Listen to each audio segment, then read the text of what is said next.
Good morning, you guys. So it is day 3 of the Tour de Lefforge. My very exciting Paris trip. Yesterday's adventures were amazing. However, I am a little tired and worn out. So this morning I'm taking it a little slower. 12 hours in Paris and almost missing the last train, and it's just lots of drama. So this morning I am going to Chateau de Champs-Sur-Marne, I think is what it's called, and I think I'm pronouncing that correctly. And it's only about 20 minutes away from here. So I need to go down to the lobby and figure out how I arrange for transportation, because although in the hotel, of course, everyone speaks English, the cab drivers barely do. And I need to navigate that and figure that out a little bit this morning. And yeah, so off to a great start. Tonight is the pasta in the park, or I forget what it's called. It's the pasta party before the race.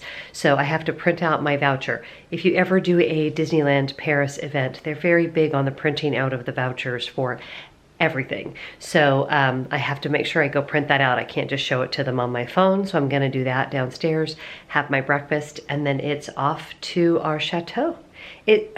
I'll tell you guys more when I get there, but evidently there's been a bunch of really great movies filmed there.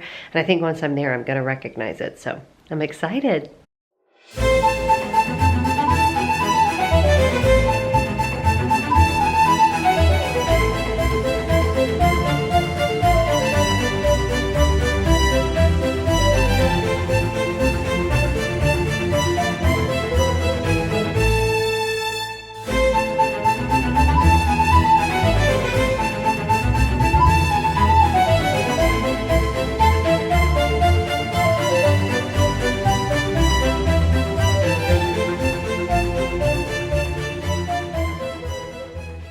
I feel very much like I'm in a Merchant Ivory film being here.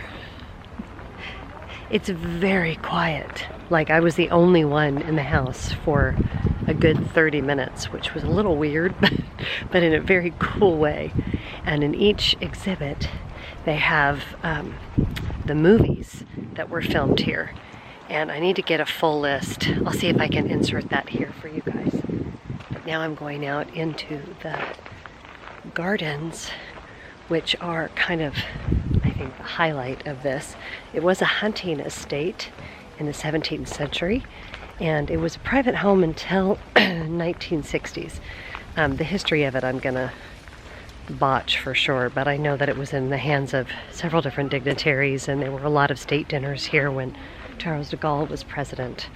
And if you're looking for an alternative to crazy crowds in Paris, this is it, because there's nobody here. Okay, so I'm back at the room, and I'm going to tell you about the adventure that I just went on. The castle was beautiful, as you saw. It was actually the official presidential residence for a while. The grounds were spectacular. It was lovely. It was not an American tourist destination. There were plenty of French people, there were some Germans, there were some tour groups that were from France. But there were no Americans, and no one spoke hardly any English. There was one guide in the castle that spoke English, and you know, the publications were in English, and there was a video guide that was in English. But it was a very different, not in a bad way. I mean, I think that's a good thing when you travel. That was one of the reasons I wanted to do that particular destination as opposed to something like Versailles, because it did have much more of a local feeling. It is interesting traveling by myself, though. I went into the village, and I am trying to channel my, best Anthony Bourdain, thinking of him and going, the road less traveled and all that. But it's different when you're a woman and you're by yourself. And I had a couple of uncomfortable moments walking around the town, and I'm sure I was very safe. It looked like a charming area.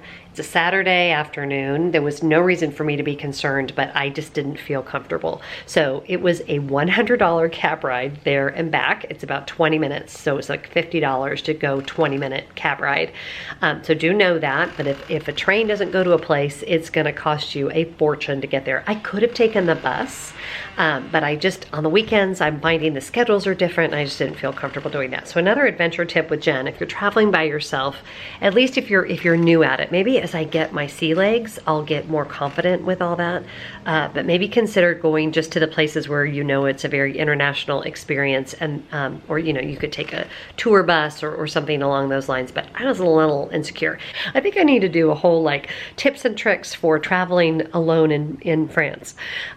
So yeah, I'm learning so much about myself, about travel, about how to hedge my bets, I guess, just in case things go wrong. I thought I had prepared pretty well for that, but I really didn't. So anyway, I'm gonna take a rest now, and then it is the pasta party tonight that is back at the park, and I will see you in just a little while, because I'm definitely gonna show you the pasta party and kind of what that whole situation is.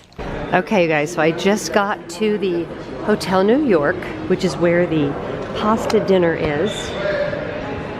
And it's very interesting. I think that is the Newport across the way. Trying to get my bearings. Okay, hold on. All right, but this is so pretty. Look. So this is the Newport Hotel across the way. So this feels far more like Disney World in Florida to me than what I've experienced so far. The Sequoia is over there. That's where my friends Lindsay, or Lynn Disney as we call her, and Patty are staying. There's the Balloon, the Earl of Sandwich is over there. So it's sort of like a separate village area. Very pretty. If I were going to come back and stay on property, assuming I could get a better deal, that is probably where I would stay. Or I would just go to Florida and stay at the beach club. No, I really am loving Disneyland Paris. The thing that I would say though is that I loved visiting Paris. And I love this, it's quaint, but I probably would not come all this way just to go to Disneyland Paris. If it was part of a bigger trip, absolutely. And I'm looking forward to spending more time there when I'm not jet lagged tomorrow and Monday, because I think it will be quite lovely. But to me, it isn't that it's so much of an improvement over the park that is 7 hours drive from my house. And I think most people, even those that love Disneyland Paris, would probably agree with me. So. All right, I'm gonna head into the pasta party. I may try to film like the shops and things over here at the Hotel New York.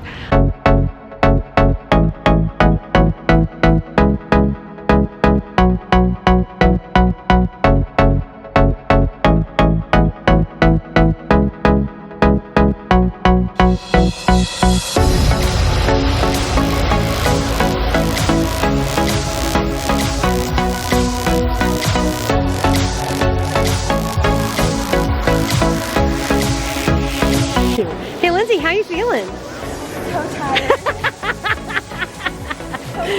I'm back at the pasta party with Lindsay and Patty. Say hi to everybody, Patty. Hi, everyone. How are you feeling? Great. Yeah? Are you lying or are you really feeling great? Great and a good kind of tired. Yeah.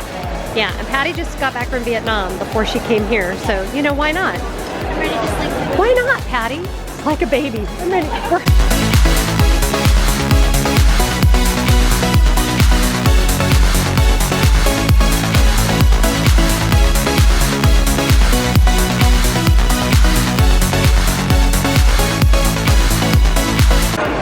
Definitely worth the price that we paid. If I know I'm wearing my other ears. If we'd gone out. Do you guys think this was a good value? 34 euros. Which was, it feels okay. Yeah. I mean, if we'd eaten more, like if you were a really big eater, you're not going to get as much food. I think it was convenient. Very. They had sweet potatoes. You and your sweet potatoes. They did not have sweet potatoes. The key to Patty's heart. I could eat a sweet potato every night. Sweet potato and especially the night before a big race. Yeah. Oh yeah. Well, they're like a superfood too, aren't they? Yeah. I mean, plus if you had to take a cab somewhere, because see, they did it. They walked. I had to take a cab. So for me, it was a $17 or $15 cab ride to come over here. I don't know. Convenience, because you're close. I think that works. Yeah. But I would have liked it, if for the price we paid, I would have liked it there were some characters here maybe. And more vegetables. More vegetables, more characters. Characters would have been great. So if you're watching Run Disney, we think you should have characters at the cocktail party. Je vais juste corriger une seule petite chose. C'est un gros virage. C'est pas un petit virage. Donc vraiment faire attention parce que